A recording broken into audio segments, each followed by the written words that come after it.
ஆமென். இந்த வசனத்துல விசேஷமாய் இந்த அதிகாரத்துல ஆண்டவர் கதவுகளை திறக்கிற கர்த்தர் பாத்தீங்கன்னா ரொம்ப அழகாய் அந்த ஜனங்களை நடத்துறார். அந்த காரியத்தை நம்ம ஒன்னொன்னா தியானிச்சு இன்னைக்கு ஜெபித்து முடிக்க போகிறோம். ஆமென். சடுதியிலே சிறைச்சாலையின் அஸ்திபாரங்கள் அசையும்படியாய் பூமி மிகவும் அதிர்ந்தது. உடனே கதவுகள் எல்லாம், ஆமென், சடுதியா ஒண்ணு நடக்க போகுது. உங்களுடைய என்னுடைய வாழ்க்கையில நினைச்சு பார்க்காத நேரத்துல ஒண்ணு நடக்க போகுது. சத்துரு நினைக்காத நேரத்துல ஒண்ணு நடக்க போகுது. நீங்க நினைக்காத ஒரு நேரத்துல நடக்க போகுது. அது சிறைச்சாலையின் அஸ்திவாரங்கள் அசையும்படியாய் பூமி மிகவும் அதிர்ந்து கதவுகள் எல்லாம் திறவுண்டு எல்லாருடைய கட்டுகளும் கலண்டு போகிறது. ஆமென். இந்த கட்டுகள் கதவுகள் திறந்த உடனே முதலாவதாக ஒரு வசனத்தை நீங்க வாசிக்க முடியும். 16ஆம் அதிகாரத்தினுடைய 25வது வசனத்தை வாசிக்கலாமா? 25வது வசனத்தை சேர்ந்து வாசிக்கலாம். நடு ராத்திரியிலே, ஆமென், நடு ராத்திரியிலே பவுலும் சீலாவும் ஜெபம் பண்ணி தேவனை துதித்து பாடினார்கள். காவலில் வைக்கப்பட்டவர்கள் அதை கேட்டுக்கொண்டு இருந்தார்கள். அடுத்த வசனத்தை வாசிக்கலாம்.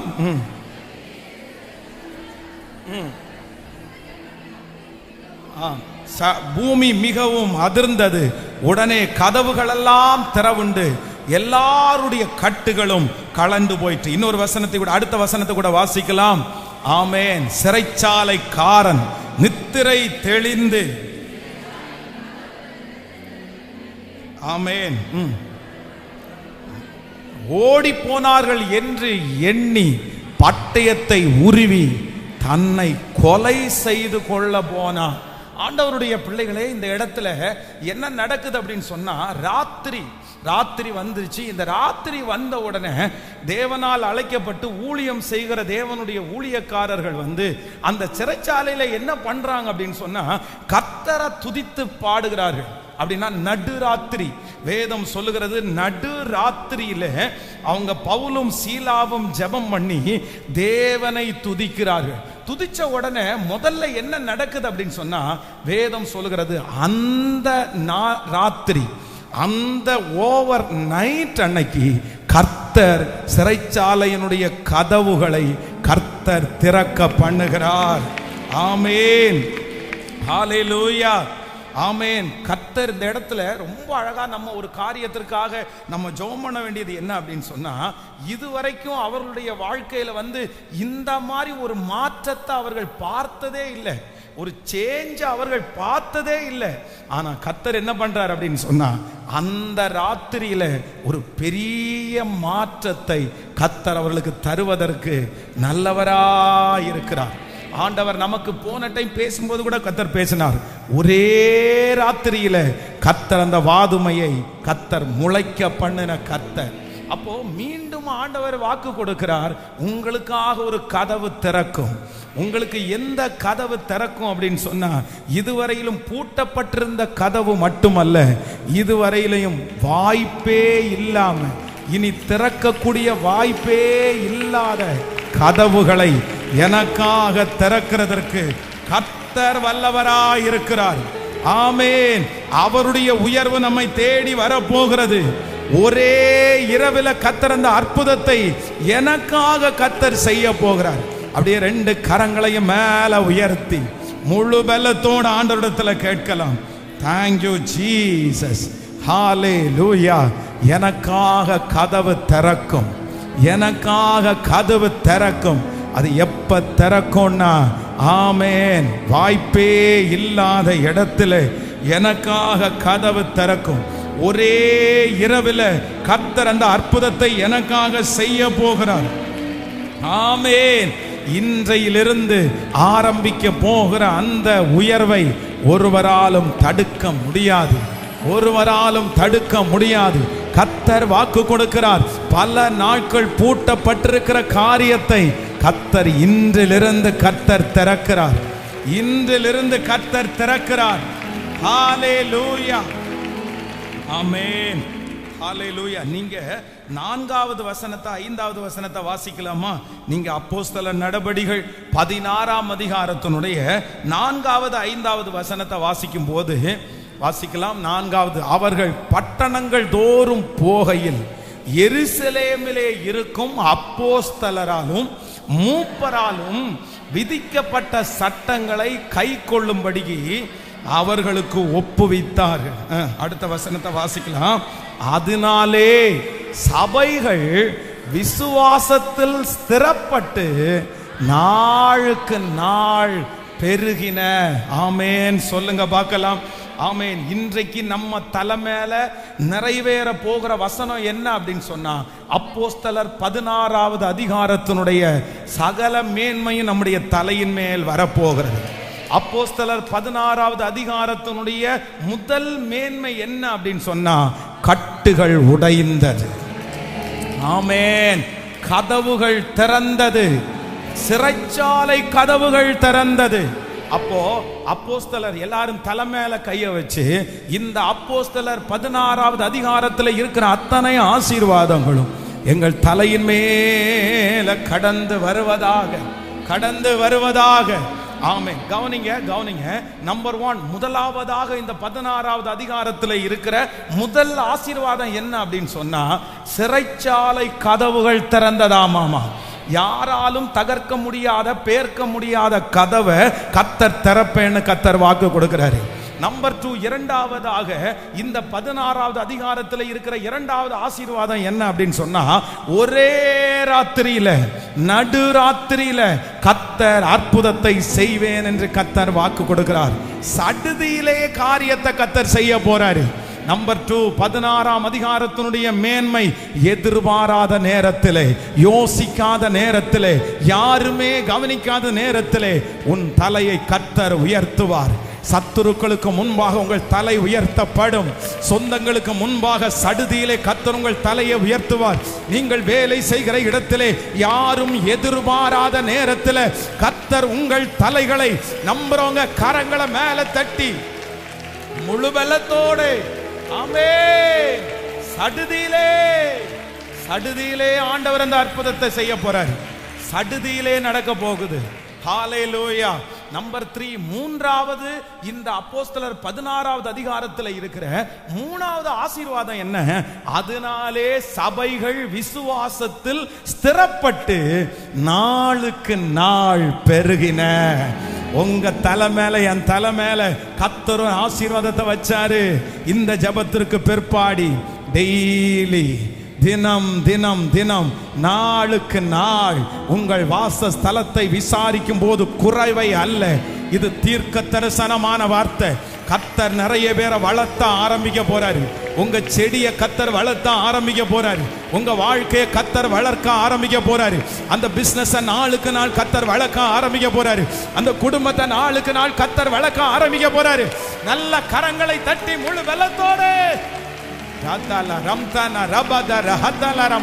நாளுக்கு நாள் அதை தடுத்து நிறுத்துகிறவர்கள் யார்? நாளுக்கு நாள் பெருகின. ஆமென். டெய்லி என்ன பண்ணிச்சாமா? ஒரு நாள் இல்ல, மாசத்துக்கு ஒரு டைம் இல்ல, வாரத்துக்கு ஒரு டைம் இல்ல. வேதம் சொல்லுகிறது, ரட்சிக்கப்பட்டவர்களை கர்த்தர் அனுதினமும் சபையில சேர்த்து கொண்டாராமா. நான் நம்புறேன், உங்களுடைய பில் புக்கை எடுத்து பார்க்கும்போது டெய்லி ஒரு சேஞ்சை நீங்க பார்ப்பீங்க. உங்க வாழ்க்கையை எடுத்து பார்க்கும்போது தினம் ஒரு மாற்றத்தை பார்ப்பீங்க. வருஷ கணக்கா ஒரு மாற்றத்தை பார்க்காதவங்க, 5-6 வருஷமா மாற்றத்தை பார்க்காதவங்க, 10 வருஷமாய் கண்டினியூவா ஒரே காரியத்தை பார்த்துட்டு இருக்கிறவங்க, நான் கர்த்தருடைய வார்த்தையை சொல்றேன், டெய்லி கர்த்தர் உங்களுக்கு மாற்றத்தை தரப்போகிறார். தினம் ஒரு மாற்றம் வரப்போகிறது. நாளுக்கு நாள் பெருக போகுது. கைகளை உயர்த்தி ஏசப்பாட்ட சொல்லுங்க, ஆமென், உம்மால் ஆகும் ஆண்டவரே. எல்லாருடைய கரங்களையும் தட்டி ஆமென். வறண்ட நிலங்களை நீரூற்றாய் மாற்றுபவர் நீரே ஐயா, நீரே. ஆவாம் நீர வெளியை தண்ணீராய் மாற்றுபவர் நீரே.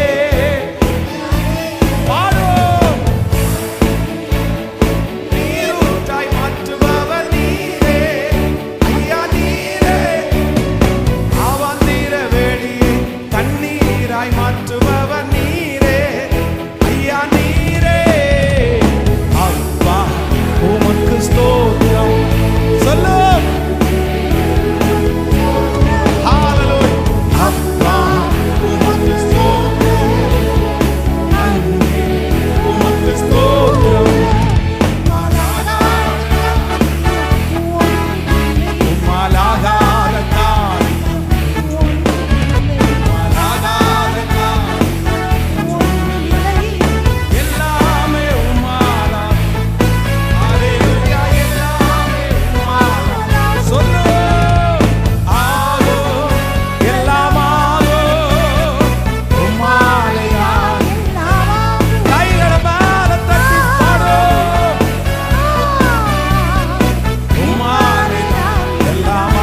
பார்க்கலாம். ஆகும் எல்லாமா சொல்லுங்க அப்பா பார்த்து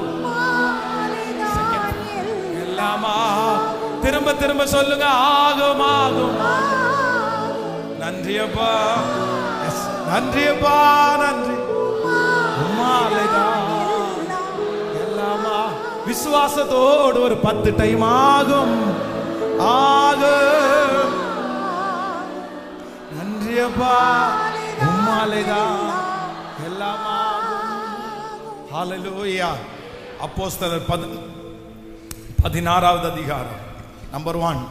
முதலாவதாக அப்போஸ்தலர் 16வது அதிகாரத்தில் ஆண்டவர் எனக்கு வச்சிருக்கிற ஃபர்ஸ்ட் வார்த்தை என்ன அப்படின்னு சொன்னா, கட்டுகள், சிறைச்சாலை கதவுகளை உடைக்கிறவர்.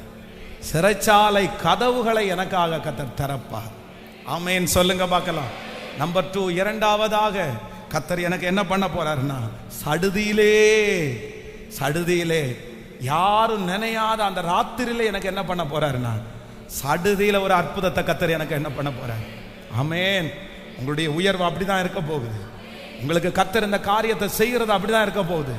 சடுதியில நடக்கும், திடீரென்று நடக்கும், யாரும் எதிர்பாராத நேரத்தில் நடக்கும். எல்லாருமே இஸ்ரவேல் ஜனங்கள், யூதா ஜனங்கள் இன்ன டேட்ல சாக போறாங்கன்னு தான் எதிர்பார்த்திருந்தாங்க. ஆனா வேதம் சொல்லுது, கர்த்தர் காரியத்தை மாறுதலாய் முடிய பண்ணி, யாரு சாவாங்கன்னு நினைச்சாங்களோ அவர்களை பிழைக்க பண்ணி, யார் பொழைப்பாங்கன்னு நினைச்சாங்களோ அவங்க வாழ்க்கை கேள்விக்குறியா மாறுற அளவிற்கு நடத்தினவர் தான் நான் ஆராதிக்கிற கர்த்தர். ஆமென். யாருமே எக்ஸ்பெக்ட் பண்ணவே இல்லை, யாருமே எதிர்பார்க்கவே இல்லை. இந்த மாதிரி காரியம் மாறுதலா முடியும்னு யாருமே யோசிக்கவே இல்லை. ஆண்டவருடைய பிள்ளைகளே, இது பலிபீடத்திலிருந்து வர்ற தீர்க்க தரிசனமான வார்த்தை. சில நேரத்தில் ஆண்டவர் நமக்காக செய்ய போறாரு. யாருமே இந்த மாதிரி நடக்கும்னு எதிர்பார்த்திருக்கவே மாட்டாங்க. இந்த விஷயம் இப்படி திரும்பும்னு யாருமே எதிர்பார்க்க மாட்டாங்க. நான் நம்புறேன், உங்க பிள்ளைகளுடைய வாழ்க்கை இப்படி திரும்பும்னு யாருமே எக்ஸ்பெக்ட் பண்ணிருக்க மாட்டாங்க, யாருமே எதிர்பார்த்திருக்க மாட்டாங்க. கர்த்தர் சடுதியிலே சந்திச்சார்ல, சவுல சடுதியில சந்திச்சு பவுலா மாத்தினார்ல, சடுதியிலே கர்த்தர் சவுல சந்திச்சு பவுலா மாத்தினார்ல, அந்த தேவன் இன்றும் ஜீவிக்கிறார், அந்த தேவன் இன்றும் வாழ்கிறார். அவர் சடுதியிலே என் காரியத்தை செய்ய போறாரு. ஹல்லேலூயா. Thank you Jesus. நம்பர் 3, மூன்றாவதாக வேதம் சொல்லுகிறது, தேவ வசனம் என்ன பண்ணிச்சாமா, நாளுக்கு நாள் பெருகிருச்சு. அப்போ அப்போஸ்தலர் 16வது அதிகாரம் அப்படின்னு சொன்னாலே அப்படியே நீங்க அறிக்கை செய்யணும். நம்பர் 3, மூணாவது என்ன அறிக்கை செய்யணும் அப்படின்னு சொன்னா, அவர் என்னை தினம் தினம் டெய்லி கர்த்தர் என்னை பெருக பண்ண போகிறார். காலைதோறும் அவருடைய கிருபைகள் புதிதாக இருக்க போகுது. இஸ்ரவேல் ஜனங்களுக்கு மன்னாவை வந்து ஒரே நாளில் கொடுத்துட்டு கொண்டு போய் பார்சல் பண்ணி வைங்கப்பா, 1 மாசத்துக்கு போதும்பா, ஃப்ரிட்ஜில் வச்சிருங்க அப்படின்னு சொல்லி கொடுக்கல ஆண்டவர். ஆமேன். அப்படி ஒருவேளை தெரியாம எடுத்துட்டு போய் ஃப்ரிட்ஜில் வச்சவங்களுக்கும் கெட்டு போயிச்சாமா. என்ன யார் ஒன்ன எடுத்துட்டு போக சொன்னா? ஆனா அதே ஆண்டவர் பாருங்க, அடுத்த நாள் ஓய்வு நாளா இருக்கிறதுனால இப்ப நாளைக்கு சேர்த்து ஃப்ரிட்ஜில் கொண்டு போய் எவ்வளோ ஆண்டவர் கில்லாடி பாருங்க, எவ்வளவு நல்ல ஆண்டவர் பாருங்க. பாருங்க, அது வரைக்குமே அவங்க எடுத்து வச்சது கெட்டு போயிடுச்சு. ஆனா அடுத்த நாள் ஓய்வு நாளுக்கு கர்த்தர் சொன்ன வார்த்தையின்படி எடுத்து வச்சா அதே மன்னாதான். ஆனா அவங்களுக்கு என்ன பண்ணலன்னா கெட்டு போகவே இல்லை. கர்த்தர் டெய்லி அவங்களுக்கு ஃப்ரெஷ்ஷாவே கர்த்தர் அப்படியே அழகா கொடுக்க விரும்பினாரு. அதனால காலையில அந்த மன்னா பொழிஞ்சிருச்சு. வெயில் வர்றதுக்கு முன்னாடி அந்த மன்னா பொழிஞ்சிருச்சாமா. அதுல ஒரு பெரிய ஆவிக்குரிய அர்த்தம் இருக்குது. அந்த மன்னாவுக்கு ஒரு தன்மை இருக்கு. என்ன தன்மை இருக்கு அப்படின்னு சொன்னா, வெயில் அது மேல பட்டுச்சுன்னா உருகிருமாமா. கர்த்தர் அனுப்பின மன்னா வந்து வெயில் பட்டுச்சுன்னா உருகிருமா. ஆனா வெயில் படுறதுக்கு முன்னாடி அதை எவ்வளவு வேணாலும் உங்களுக்கு சாப்பிட்ற அளவுக்கு பொறுக்கிடலாம். அப்படின்னா 8 மணிக்கு வெயில் வருதுன்னா 8:30 போய் மன்னாவை பொறுக்கலான்னு பார்த்தா கிடைக்காது. ஆனா காலையில 6 மணிக்கு பாத்தீங்கன்னா அவ்வளோ ஃப்ரெஷ்ஷா கிடக்கும். அப்போ வேதம் சொல்லுகிறது, காலைதோறும் அவருடைய கிருபைகள் புதிதாயிருக்கிறது. அதிகாலையில் என்னை தேடுகிறவன் கண்டடைவான். காலையிலே அவர்களை ஆண்டு கொள்ளுவார்கள். ஓ, காலைதோறும் அவருடைய கிருபை நமக்கு இருக்கிறது. அப்போ ஆண்டவருடைய பிள்ளைகளே, உண்மையா சொல்ல போனா வெயில் வர்றதுக்கு முன்னாடி நம்ம என்ன பண்ணணும்? மன்னாவை எடுத்துடணும், மன்னாவை கண்டுபிடிச்சிடணும், மன்னாவை பொறுக்கிடணும். இல்லை அப்படின்னா அவ்வளோதான், அது சில நேரத்தில் கிடைக்காது. ஒவ்வொருத்தருக்கும் ஒவ்வொரு காலை. சிலர் நைட் டியூட்டி பார்க்குறவங்களுக்கு காலை தான் அவங்களுக்கு அதிகாலை. உங்களுக்கு எது அதிகாலையோ அந்த அதிகாலையில் நீங்கள் மன்னாவை ஃபஸ்ட்டு போய் என்ன பண்ணணும்னா உங்கள் வாழ்க்கையினுடைய முதன்மை கர்த்தருக்கு தான். ஹல்லேலூயா. ஆமாம், வேதம் 3வது சொல்லுகிறது, அப்போஸ்தலர் 16வது அதிகாரத்திலே நாளுக்கு நாள் பெருகிற்று. ஓகே, நம்பர் 4, 4வதாக ஒரு வசனத்தை வாசிக்கலாமா? 10வது வசனத்தை வாசிக்கலாமா? 10வது வசனத்தை வாசிக்கலாம். Thank you Jesus. அந்த தரிசனத்தை அவர்கள் கண்டபோது அவர்களுக்கு சுவிசேஷத்தை அறிவிக்கும்படி கர்த்தர் எங்களை அழைத்தார் என்று நாங்கள் நிச்சயித்து கொண்டு உடனே மக்கதோனியாவுக்கு புறப்பட்டு போக பிரயத்தனம் பண்ணி. இன்னொரு விஷயம் கூட வாசிக்கலாம், எல்லாரும் சேர்ந்து வாசிங்க, அப்பதான் உங்களுக்கு புரியும். அந்த தரிசனத்தை அவன் கண்டபோது அவர்களுக்கு சுவிசேஷத்தை அறிவிக்கும்படி கர்த்தர் எங்களை அழைத்தார் என்று நாங்கள் நிச்சயித்து கொண்டு உடனே மக்கதோனியாவுக்கு புறப்பட்டு போக பிரயத்தனம் பண்ணினோம். அப்படின்னா நாங்கள் நிச்சயித்து கொண்டு. அப்போ இப்போ இவங்க என்ன பண்றாங்க அப்படின்னு சொன்னா, இந்த ஊழியத்திற்காக கிளம்ப போறாங்க. ஆனா ஊழியத்திற்காக இவங்க கிளம்ப போகும்போது பாத்தீங்கன்னா இதுக்கு முன்னாடி 2 டைம் 2 ஊருக்கு போறதுக்கு ட்ரை பண்றாங்க. ஆனா ட்ரை பண்ணும் போதெல்லாம் இவங்களுக்கு என்ன வருதுன்னா தடை வந்துட்டே இருக்குது. நீங்க அந்த வசனத்தை வாசிக்க முடியும், 7வது வசனத்தையும் 6வது வசனத்தையும் 7வது வசனத்தையும் வாசிக்கலாம். 6, 7. அவர்கள் பிரிக்கியா கலாத்தியா நாடுகளை கடந்த போகுது ஆசியாவிலே வசனத்தை சொல்லாதபடிக்கு பரிசுத்த ஆவியானவராலே தடை செய்யப்பட்டு. இப்போ கவனிங்க, ஃபர்ஸ்ட் டைம் இவங்க டிராவல் பண்ணலாம்னு நினைக்கும் போது பரிசுத்த ஆவியானவரே அவங்களை என்ன பண்றாரு சொல்லுங்களேன்? தடை பண்றாரு. நீங்க போக வேண்டாம், நீங்க இந்த இடத்துல இருங்க, அது சரியில்லை அப்படின்னு சொல்லி தடை பண்றாரு. இப்ப 7வது வசனத்தை வாசிங்க. மீசியா தேசம் மட்டும் பித்தினியா நாட்டுக்கு போக பிரயத்தனம் பண்ணினார்கள், ஆவியானவரோ அவர்களை போக வெட்டாதிருந்தார். கவனிங்க ஆண்டவருடைய பிள்ளைகளே, ஏற்கனவே இந்த டிராவல் பண்ணலான்னு நினைச்சு அவங்க நிறைய பிளான் போடுறாங்க, நிறைய திட்டம் போடுறாங்க. ஆனா அதுல என்ன வருது அப்படின்னு சொன்னா தடை வருது. ஆவியானவர் தடை பண்றாரு. ஆசியாவுக்கு நீ போவேனாப்பா, இருப்பா. இப்போ பித்தினியாவுக்கு நீ போவேனாப்பா, ஆவியானவராலே தடை பண்ணப்படுறாங்க. ஆனா இப்போ 10வது வசனத்துல என்ன நடக்குது அப்படின்னு சொன்னா, கர்த்தர் அவர்களுடைய பிரயாணத்தை வாய்க்க பண்ணி இப்ப ஆண்டவர் என்ன கொடுக்கிறார் அப்படின்னா, உன் பிரயாணத்தை நீ தொடரலான்னு சொல்லி கர்த்தர் அந்த பிரயாணத்தை குறித்து ஒரு நிச்சயத்தை கர்த்தர் ஒரு சரியான ஒரு லட்சியத்தை அவருடைய தலையின் மேல கர்த்தர் வைக்கிறார். ஹல்லேலூயா, ஹல்லேலூயா. நான் விசுவாசிக்கிறேன் கர்த்தருடைய பிள்ளைகளே, இந்த அப்போஸ்தலர் 16வது அதிகாரத்திலே இருக்கிற 4வது பெரிய ஆசீர்வாதம் என்ன அப்படின்னு சொன்னா, லட்சியமே இல்லாம, ஒரு தரிசனமே இல்லாம, நிச்சயமே இல்லாம ஒரே கன்ஃபியூஸ்டா அப்படின்னு சொன்னா, அதுவா இதுவா, இப்படியா அப்படியா, இதுல பண்ணலாமா அதுல பண்ணலாமா, இந்த மாதிரி ரொம்ப கன்ஃபியூஸ்டா இருக்கீங்க பாருங்களேன். தடுமாற்றத்தோட இருக்கிறீங்க பாருங்களேன். எந்த இடத்துலையும் காலடியை நிச்சயமா எடுத்து வைக்க முடியல, ஸ்ட்ராங்கா எடுத்து வைக்க முடியல. இது என் பாதையா, இது என் டிராவலா, இதுவா அப்படின்னு தடுமாறி குழப்பத்தோட இருக்கிற ஒவ்வொரு பிள்ளைகளை பார்த்து கர்த்தர் கிருபையாய் வாக்கு கொடுக்கிறார். நீ உன் பிரயாணத்தை நிச்சயமாய் தொடர போகிறீர்கள், நிச்சயத்தோடு தொடர போகிறீர்கள். நம்புறவங்க கைகளை தட்டி ஆமென். ஆண்டவர் உங்களை இந்த பிசினஸ் கர்த்தர் நிச்சயமாய் தொடர பண்ண போகிறார். இந்த ஆவிக்குரிய வாழ்க்கையை நிச்சயமாய் தொடர பண்ண போகிறார். இந்த திருமண காரியத்தை கர்த்தர் சரியாய் வாய்க்க பண்ணி ஒரு நிச்சயத்தோடு, இதுதான் மகனே. ஹல்லேலூயா.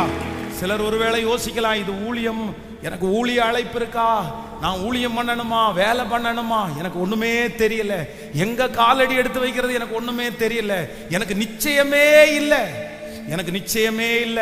என் பிள்ளைக்கு இந்த காரியத்தை பண்ணவா பண்ண வேண்டாமா, நிச்சயமே இல்லை. இதுவரைக்கும் உங்க மனசு அலைஞ்சிட்டே இருக்கலாம், இதுவரைக்கும் உங்க கால்கள் அலைஞ்சிட்டே இருக்கலாம். ஆனா ஆண்டவர் இந்த அப்போஸ்தலர் 16வது அதிகாரத்துல கர்த்தர் வாக்கு கொடுக்கிறாரு, உன்னுடைய பிரயாணத்தை நான் சாங்ஷன் பண்ணிட்டேன், உன்னுடைய தூரத்தை நான் சாங்ஷன் பண்ணிட்டேன், இனி உனக்கு தடுமாற்றம் வேண்டாம், இனி உனக்கு தடுமாற்றம் வேண்டாம், நீ புறப்பட்டு போ, உனக்கு முன்பாக ஒரு திறந்த வாசல் இருக்கிறது, உன்னுடைய வாடியை நான் வாய்க்க பண்ணி விட்டேன், உன்னுடைய பாதையை நான் வாய்க்க பண்ணிட்டேன். ஹல்லேலூயா. கர்த்தர் நமக்கு என்ன கொடுக்க போறாரு? சத்தமா சொல்லுங்க பார்க்கலாம். எத்தனை நிச்சயத்தை தர போறாரு. எல்லாரும் எதுக்கு ஜெபம் பண்ண போறோம்? கேட்கல? சத்தமா நிச்சயத்தை தர போறோம். கர்த்தர் தர போறாரு. இந்த நிச்சயம் அப்படின்றது ஒரு தேவனுடைய பிள்ளையினுடைய வாழ்க்கையில ரொம்ப அவசியமான ஒன்று. ஆண்டவருடைய பிள்ளைகளே, இந்த கோயம்புத்தூர் ஊழியத்திற்கு வர்றதுக்கு முன்னாடி பாத்தீங்க அப்படின்னு சொன்னா, அதுக்கு முன்னாடி நான் ஊழியத்துல தான் இருந்தேன். ஆனா என்ன இல்லை அப்படின்னு சொன்னா, ஒரு கன்ஃபார்ம் இல்லை, ஒரு நிச்சயம் இல்லை. இது இந்த இடத்துல தான் ஆண்டவர் என்ன ஊழியத்தை வைக்கிறாரு, இதுதான் எதிர்காலம், இதுதான் எதிர்கால ஊழியம், இப்படிதான் கொண்டு போகணும், இதுதான் கர்த்தர் எனக்கு கொடுத்திருக்கிற தரிசனம் அப்படின்ற ஒரு சரியான அந்த கிரிப்பே இல்லாம இருந்துச்சு, அந்த நிச்சயமே இல்லாம இருந்துச்சு. ஆனா இந்த ஊழியத்தை ஆரம்பிச்சதுக்கு பிறகு பாத்தீங்கன்னா, ஏற்கனவே செய்த ஊழியத்திலே இருந்ததை விட பெரிய பாடுகள் எல்லாம் கடந்து வந்திருந்தோம், பெரிய பாடுகளுக்குள்ள எல்லாம் போனேன். ஆனா மனசுக்குள்ள என்ன இருந்துச்சு சொல்லுங்களேன்? மனதுக்குள்ள ஒரு கன்ஃபார்ம் இருந்துச்சு, ஒரு நிச்சயம் இருந்துச்சு. என்ன நிச்சயம் அப்படின்னு சொன்னா, இதுதான் கர்த்தர் நமக்கு கொடுத்திருக்கிற, இதுதான் ஆண்டவர் எனக்கு கொடுத்திருக்கிற ஊழியம். அந்த நிச்சயம். எத்தனையோ பேர் என்ன கூப்பிட்டுருக்காங்க, எத்தனையோ பேர் கூப்பிட்டுருக்காங்க. எங்க கன்னியாகுமரி ஊர்ல கூட பாத்தீங்க அப்படின்னு சொன்னா, ஒரு ஊழியக்காரர் என்ன ரொம்ப அவருக்கு பிடிக்கும். அவர் என்கிட்ட சொன்னாரு, இல்ல இல்ல நீங்க வேற எங்கேயும் போக கூடாது, இங்கதான் நீங்க வரணும், இது ஆண்டவர் உங்களை நம்ம ஊர்ல தான் வச்சிருக்கிறாரு, நீங்க வந்துருங்க, நான் உங்களுக்கு எல்லாத்தையும் நாங்க உங்களுக்கு பண்ணிடுறோம் அப்படின்னு. உங்களுக்கு மேரேஜ் எல்லாம் நானே பார்த்துட்டேன். என்னென்னமோ அவர் எவ்வளோ, எனக்கு அவருடைய வார்த்தையை தட்டவே முடியல, அந்த அளவிற்கு பாசமான ஒரு மனுஷன். அப்படின்னா இந்த லேண்டு இவ்வளோ இடம் இருக்குது, இந்த சர்ச் இருக்குது, இதெல்லாம் நீங்க பார்த்துக்கலாம், உங்களுக்கு ஒரு இதுவும் இல்லை, அங்க போய் நியூ மினிஸ்ட்ரி ஆரம்பிச்சு தொடக்கத்துல எவ்வளோ ரிஸ்க், அதை ஜனங்களை கொண்டு வரதுக்கு எவ்வளோ பெரிய ரிஸ்க், அதெல்லாம் வேண்டாம், நீங்க இந்த மாதிரி தப்பான ஒரு முடிவு எடுத்துறாதீங்க, இதுதான் கர்த்தருடைய நடத்துதல் அப்படின்னெல்லாம் அவங்க சொன்னாங்க. ஆனா என்னமோ தெரியல, அந்த டைம்ல ஒரு தைரியத்தை ஆண்டவர் தந்தார். அப்ப இந்த இடத்துல அவங்க சொன்னதுக்கும் இதுக்கும் பயங்கரமான பாடு. இங்க சாப்பாட்டுக்கே வழி இல்லை, ஆனா மனசுக்குள்ள என்ன இருந்துச்சு அப்படின்னு சொன்னா, ஒரு நிச்சயம் இருந்துச்சு, ஒரு கன்ஃபார்ம் இருந்துச்சு. நான் நம்புறேன் பிரதர், குழம்பி போயிருக்கிறீங்கல்ல சிஸ்டர், குழம்பி போயிருக்கிறீங்கல்ல, இந்த 100 நாள் ஜெபம் முடிக்கிறதுக்குள்ள கர்த்தர் உங்களை ஒரு நிச்சயமான ஒரு இடத்துக்கு நேராய் கர்த்தர் நடத்துவார், ஒரு கன்ஃபார்மான இடத்திற்கு நேராய் நடத்துவார். ஜெபம் பண்ணுங்க பார்க்கலாம், சத்தத்தை உயர்த்தி. இந்த அப்போஸ்தலர் 16ஆம் அதிகாரம் என் தலையின் மேல நிறைவேறுவதற்கு இப்போ அந்த வாலிப தங்கச்சி மேல, தம்பி மேல ஆண்டவருடைய மகத்துவமான கிருபை இறங்கட்டும், இறங்கட்டும். கேளுங்க, முழு பலத்தோடு கேளுங்க, சத்தத்தை உயர்த்தி. இந்த வார்த்தையில யாரெல்லாம் தகர்க்கப்பட்டு கிடக்குறீங்களோ, பா என் பிள்ளை நிச்சயமே இல்லாம ஓடுதுப்பா, என் பொண்ணு நிச்சயமே இல்லாம ஓடுதுப்பா, அலைஞ்சிட்டே திரிகிறான், கன்ஃபார்மா தெரியல, இதுவா அதுவா எதுன்னே தெரியல. ஆனா இப்போ கரங்களை பிடிச்சு நடத்துகிற கர்த்தர், கைகளை பிடிச்சு நடத்துகிற கர்த்தர், இப்போ அந்த மகத்துவத்தை, என் வேலையில் ஒரு திருப்தி எனக்கு வேணும், என் வாழ்க்கையில எனக்கு ஒரு திருப்தி வேணும், ஆண்டவரே இதுல எனக்கு ஒரு திருப்தி வேணும். ஜெபம் பண்ணுங்க, ஜெபம் பண்ண கர்த்தர் தருவார். ஹல்லேலூயா. சோர்ந்து போகாதே, நீ சோர்ந்து போகாதே, சோர்ந்து போகாதே, நீ சோர்ந்து போகாதே, அதி சீக்கிரத்தில் நீங்கிவிடும் இந்த லேசான உபத்திரவம், அதி சீக்கிரத்தில் நீங்கிவிடும் இந்த லேசான உபத்திரவம். கிறிஸ்துவின் பொருட்டு நெருக்கப்பட்டார் பாக்கியம் நமக்கு, கிறிஸ்துவின் பொருட்டு நெருக்கப்பட்டார் பாக்கியம் நமக்கு. பாடும் சோர்ந்து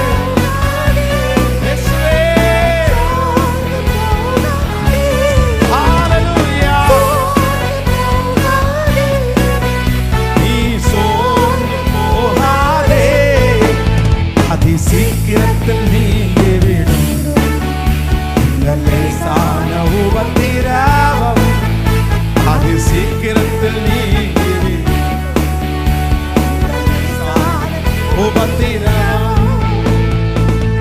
ஹல்லேலூயா. விசுவாசிக்கிறீங்களா இல்லையா?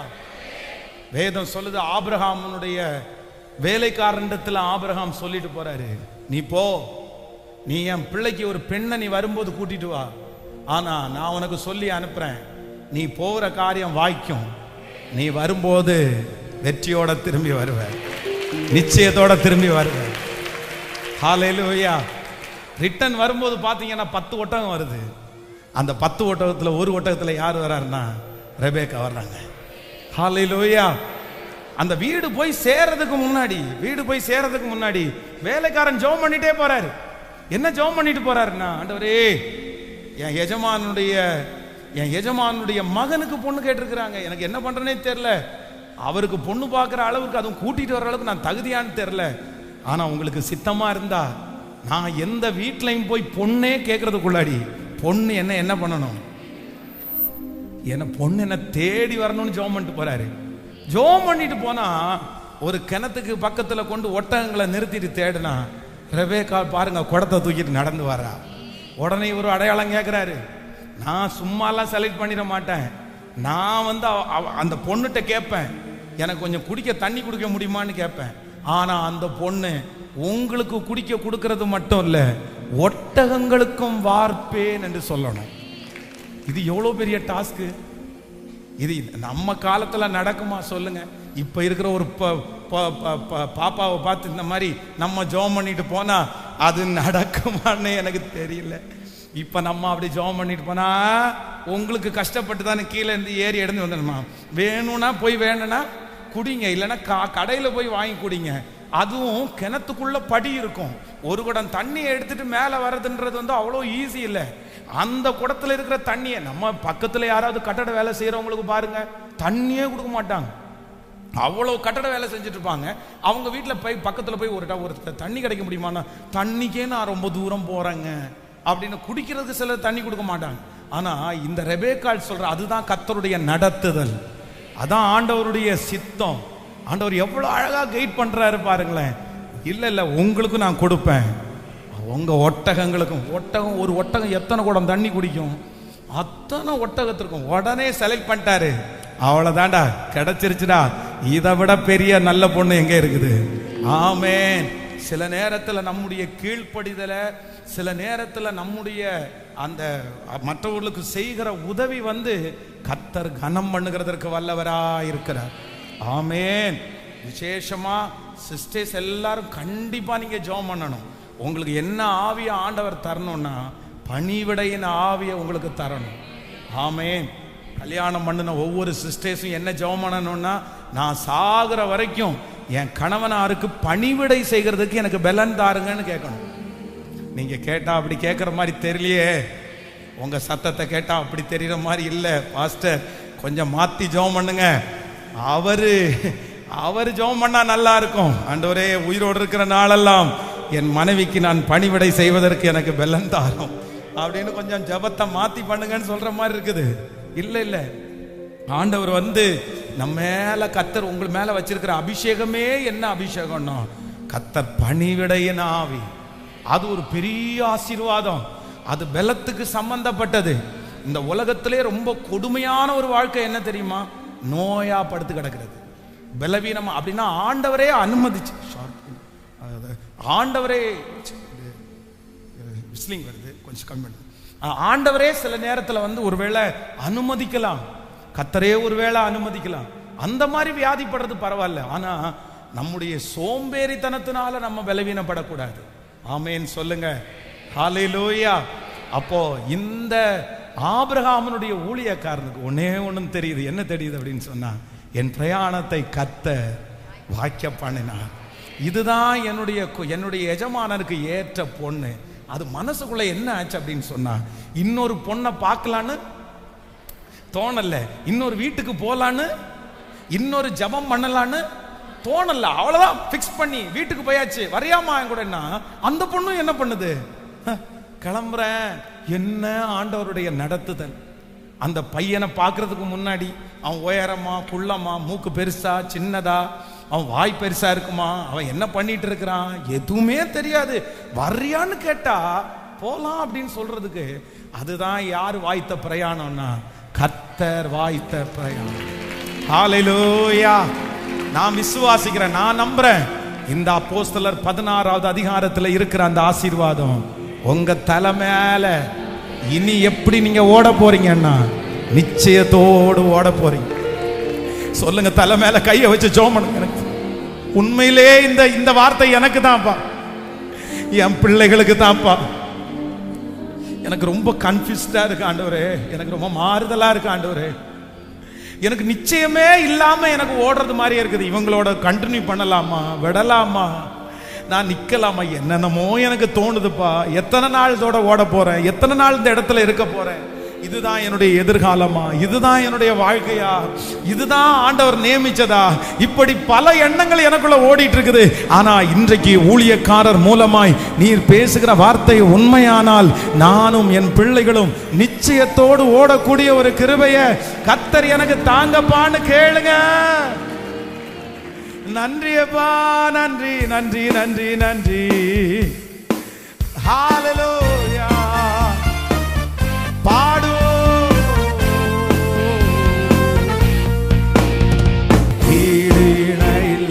மகிமை இதனால் நமக்கு கைகளை மேல தட்டி சோர்ந்து போகாதே, நீ சோர்ந்து போகாதே, சோர்ந்து போகாதே.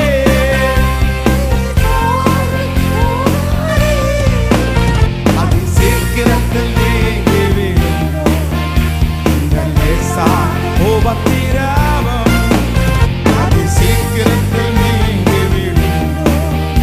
இந்த லேசா உபத்திரவம் உள்ளார்ந்த மனிதன்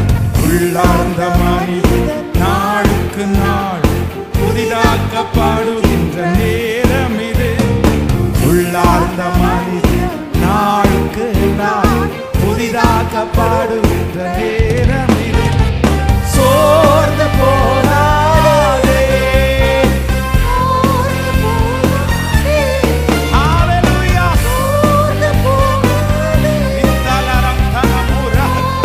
போகாதே, அது சீக்கிரத்தில் நீங்கிவிடும். இந்த லேசான உபத்திரவம் அது சீக்கிரத்தில் நீங்கிவிடும். இந்த லேசான உபத்திரவம். ஹல்லேலூயா! ஆமென். ரொம்ப முழங்கால் வலிச்சா நீங்க கொஞ்சம் உட்காருங்க, ஒன்றும் தப்பு இல்லை. எனக்கு இன்னும் இந்த 16ஆம் அதிகாரத்தில் சிலதுக்காக நம்ம ஜெபம் பண்ண வேண்டியது இருக்குது. ஆமென். அதனால ரொம்ப வலிக்குது அப்படின்னா நீங்க முழங்கால், என்ன அந்த ஆராதனை வார்த்தையை கேட்கறதுக்கு உங்களுக்கு டிஸ்டர்பன்ஸாக வர வேண்டாம். சிலது ரொம்ப முழங்கால் வலிச்சுன்னா அந்த வார்த்தையே நீங்க சரியா கேட்க முடியாது, அதை சரியா ரிசீவ் பண்ண முடியாது. அதனால இதை விட ஆண்டவருடைய வார்த்தை தான் நமக்கு முக்கியம். ஆமென். அதனால ரொம்ப முடியல அப்படின்னும் போது கொஞ்சம் உட்கார்ந்துட்டு அகைன் அந்த வார்த்தையை கேட்கலாம். ஸோ நம்பர் 5, 5ஆவதாக இந்த அப்போஸ்தலர் ஆமென் 16ஆம் அதிகாரத்தில் வாசிக்கலாம். 16வது வசனம் முதல் ஒரு சில வசனத்தை வாசிக்கலாமா? அப்போஸ்தலர் 16வது அதிகாரத்திலிருந்து வாசிக்கலாம். நாங்கள் ஜெபம் பண்ணுகிற இடத்திற்கு போகையில் குறி சொல்ல ஏவுகிற ஆவி கொண்டிருந்து குறி சொல்லுகிறதுனால் தன் எஜமானுக்கு மிகுந்த ஆதாயத்தை உண்டாக்கின ஒரு பெண் எங்களுக்கு எதிர்பட்டாள். அவள் பவுலையும் எங்களையும் பின்தொடர்ந்து வந்து, இந்த மனுஷர் உன்னதமான தேவனுடைய ஊழியக்காரர், ரட்சிப்பின் வழியை நமக்கு அறிவிக்கிறவர்கள் என்று சத்தமிட்டாள். இப்படி அநேக நாள் செய்து கொண்டு வந்தாள். பவுல் சினம் கொண்டு திரும்பி பார்த்து, நீ இவளை விட்டு புறப்படும்படி இயேசுவின் நாமத்தினாலே உனக்கு கட்டளையிடுகிறேன் என்று அந்த ஆவியுடனே சொன்னான். அந்நேரமே அது புறப்பட்டு போயிற்று. கவனிங்க, இந்த அப்போஸ்தலர் 16வது அதிகாரத்துல அடுத்து என்ன சம்பவம் நடக்குது அப்படின்னு சொன்னா, அப்போஸ்தலனாகிய பவுல் ஊழியத்திற்காக அந்த பட்டணத்துக்குள்ள போகும்போதெல்லாம் ஒரு ஸ்திரீ வழியில நின்னுட்டு அப்படியே சத்தம் போட்டு அவள் அந்த மனுஷிய சுத்தியும் ஏற்கனவே நிறைய பேர் இருக்காங்க. அப்போஸ்தலனாகிய பவுலை சுத்தி நிறைய பேர் இருக்கிறாங்க. உடனே அங்கே இருந்து கத்துறது, என்ன கத்துறாரு அப்படின்னு சொன்னா, இதோ போறவங்க யாரு? மிக உன்னதமான, நீங்க அந்த வசனத்துல வாசிக்கும் போது தெரியும், 17வது வசனத்துல வாசிக்கும் போது நீங்க தெரியும், அவள் பவுலையும் எங்களையும் பின்தொடர்ந்து வந்து இந்த மனுஷர் உன்னதமான தேவனுடைய ஊழியக்காரர், ரட்சிப்பின் வழியை நமக்கு அறிவிக்கிறவர்கள். நல்லாதானே சொல்றாங்க, நல்லாதானே சொல்றாங்க. ஆனா நல்லா சொன்னாலும் சொல்லுற ஸ்பிரிட் என்ன ஸ்பிரிட்? சத்தமா சொல்லுங்க. அது அசுத்த ஆவி. சில நேரத்தில் பிசாசும் வசனம் பேசும், சில நேரத்தில் பிசாசும் பாட்டு பாடும், சில நேரத்தில் பிசாசும் தீர்க்க தரிசனம் சொல்லும். அதுல ரொம்ப ஜாக்கிரதையா இருக்கணும். இதுல ஆண்டவருடைய பிள்ளைகள் வந்து அடையாளம் கண்டு கொள்ளுகிறதுல உங்களுக்கு ஸ்பெஷல் ஞானம் உங்களுக்கு தேவை. சிலரெல்லாம் கண்ணை மூடிட்டு ஏதாவது ஒன்று சொன்னாங்கன்னா உடனே ஆண்டவருடைய பிள்ளைகள் அதை நம்பிடக்கூடாது, நீங்க விசுவாசிச்சிடக்கூடாது. இதுல ரொம்ப ஜாக்கிரதையா இருக்கணும். இன்னைக்கு வந்து சில நேரங்களில் சிலர் ரொம்ப சிக்கி இருக்கிறது எங்க சிக்கி இருக்காங்கன்னா, இந்த கள்ள தீர்க்க தரிசனத்துக்கு நிறைய பேர் சிக்கி இருக்கிறாங்க. அவங்க பேசுகிற வார்த்தை உண்மை இல்லை, மனசுல இருந்து உடம்புல இருந்து வாயிலிருந்து பேசுறாங்க ஆவியானுடைய துணையோட. அப்போ இந்த இடத்துல எல்லாருமே பவுலை பார்த்து, ஏயா அந்த அந்த லேடி நல்லா தானையா சொல்றாங்க, உன்னதமான தேவனுடைய ஊழியக்காரன்னு சொல்லும் போது 10 பேர் இன்னும் தானையா நம்மளை ஏத்துக்குவாங்க. ஆனா அப்போஸ்தலனாகிய பவுல் வந்து இயேசுவின் நாமத்தினால அந்த ஸ்பிரிட் அந்த மனுஷிக்குள்ள இருந்து என்ன பண்ணினாருன்னா துரத்தினார். அப்படின்னா இந்த 16வது அதிகாரத்துல நமக்கு 5வது கொடுக்கிற பெரிய ஆசீர்வாதம் என்ன அப்படின்னா, நமக்கு கண்டினியூவா நம்மளை ரொம்ப டிஸ்டர்ப் பண்ணிட்டே இருக்கிற சிறிய கிரியைகளை, தொந்தரவு பண்ணிட்டு இருக்கிற கிரியைகளை கர்த்தர் நம்மை விட்டு விலக்கி, உங்களை விட்டு விலக்கி, ஆமென், இனி உங்களுக்கு தொந்தரவு செய்கிறவர்கள் இல்லாத அளவிற்கு, உங்க தரிசனத்தை தொந்தரவு செய்யாதவர்கள் இல்லாத அளவிற்கு கர்த்தர் கிருபையா இறங்க போகிறார். எத்தனை பேர் ஆமோதிக்கிறீர்கள்?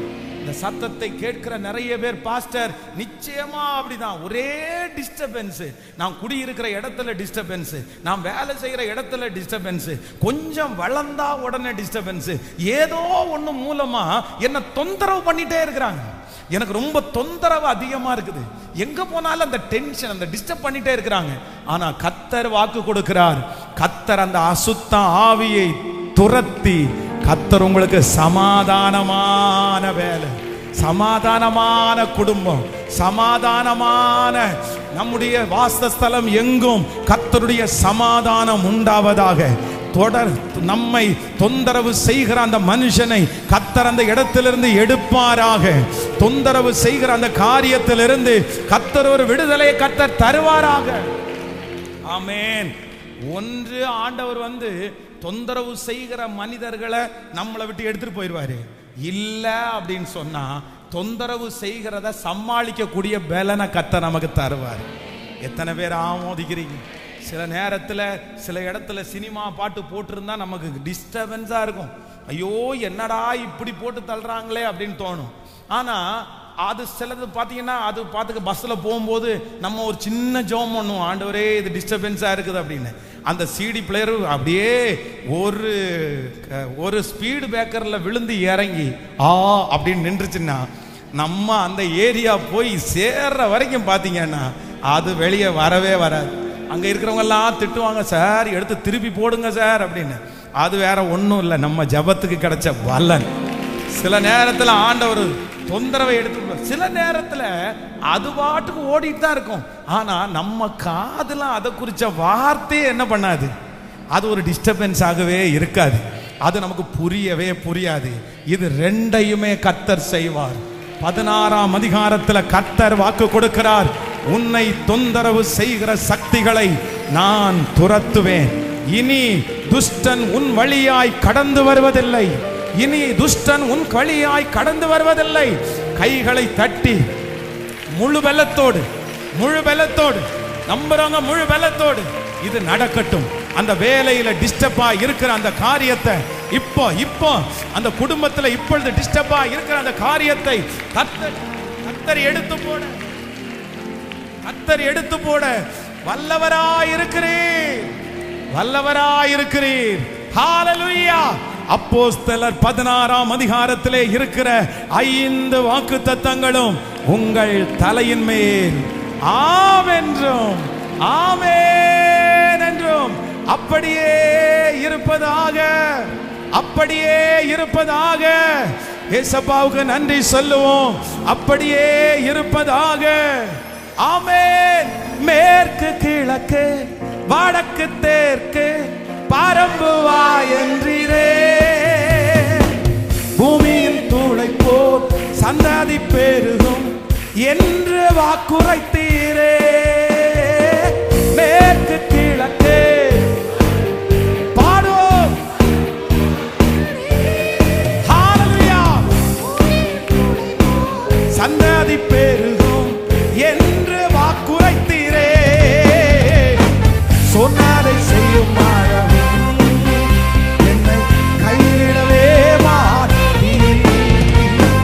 சொன்னதை செய்யும் ஆழவும் என்னை கைவிடவே கைகள தட்டி இது வானத்தின் வாசல் செய்யா ஆசீர்வாதத்தின் வாசல்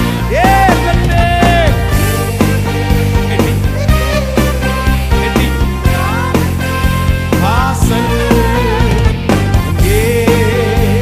செய்யா ஆசீர்வாதத்தின் வாசல். சொல்லு. பூமியின் வம்சங்கள் எனக்குள் சந்ததிக்குள் ஆசீர்வாதிக்கப்படும் என்று ஆசீர்வாத வாய்க்காலாக என்னை மாற்றினீரே.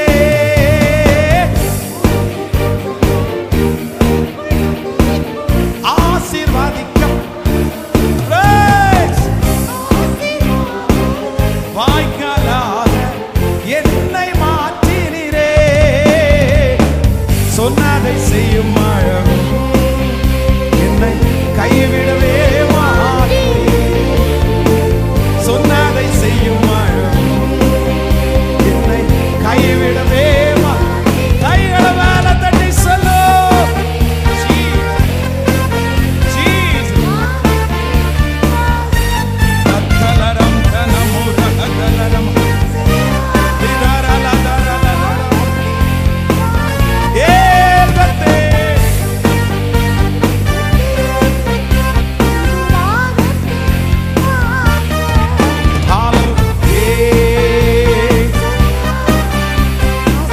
சொல்லுமா. செல்லும் இடமெல்லாம், செல்லும் இடமெல்லாம் என்னோடு இருந்து தகப்பன் தேசத்திற்கு திரும்பும் வரையில் என்னை காப்பாற்றுவீ. என்னோடு இருந்து என்னை கனப்படுத்துவீ. தகப்பன் தேசத்திற்கு திரும்பும் வரையில் என்னை காப்பாற்றுவீ. சொன்னதை செய்யும் அழகும் என்னை கைவிடவே மாட்டீர். சொன்னதை செய்யும் அழகும் என்னை கைவிடவே மாட்டீர். சொல்லு.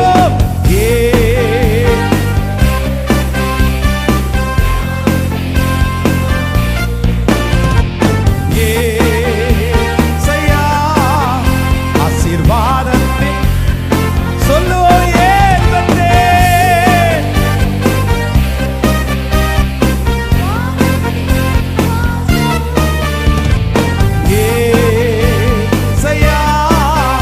ஆசீர்வாதத்தின் வாசல். கரங்களை தட்டி கர்த்தரை மகிமைப்படுத்தலாம்.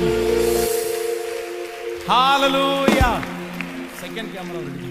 ஹalleluya. எத்தனை பேர் ஆமோதிக்கிறீர்கள்?